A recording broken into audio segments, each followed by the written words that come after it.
الدنيا دلوقتي اخويا مش زي الاول.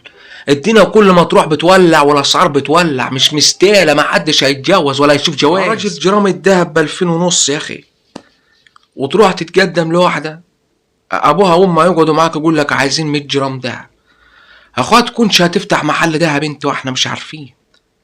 هيجيب لك منين يا بنتي الشاب يا بنتي 100 جرام دهب؟ ده انا بقول لك ب2000 ونص، يعني الشهر بتاعه مش محصل 2000 ونص في الوظيفه بتاعته، هيجيب لك كل شهر جرام. اعمل ايه عشان يجيب لك انت الدهب ده كله؟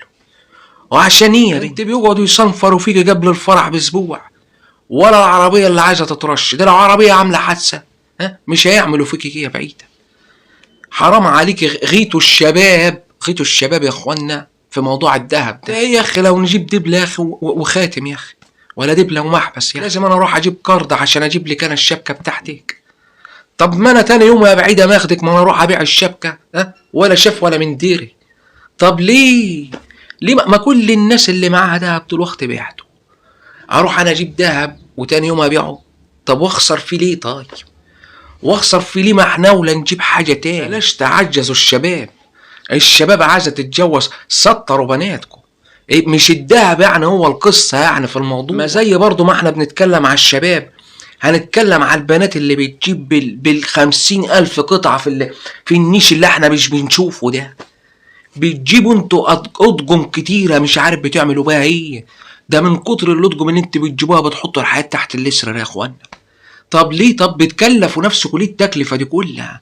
ما نتجوز يا اخوانا ونجيب الحاجه اللي على جدينا. يعني انت مثلا يا اخت بتجيبي لك بتاع 50 طقم كوبايات، هتفتح قهوه يا اخت انت يعني بعد ما تتجوزي؟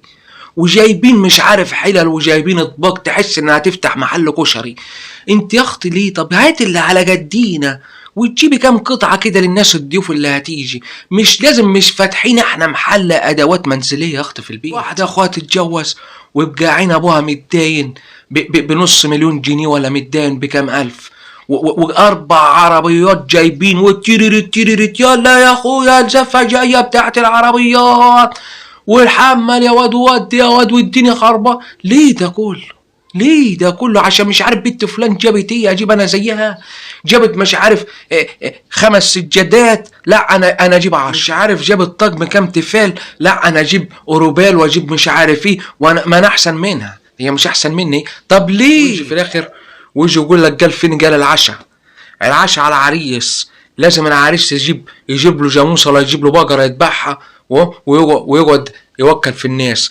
طب ليه؟ طب اخويا طيب انا عايز اعرف ايه السبب اخويا في الموضوع. طول ما انت بتقعد تضايق على عريس كده بنتك مش هتتجوز. وما تقوليش مش عارف لا هيجي لها واحد مش عارف مين وهيجي لها مش واحد مش عارف ايه، لا هتفضل اخويا قاعد عندك وخلاها في بطاقه التموين بتاعتك انت ولا بالزيت بتاعها.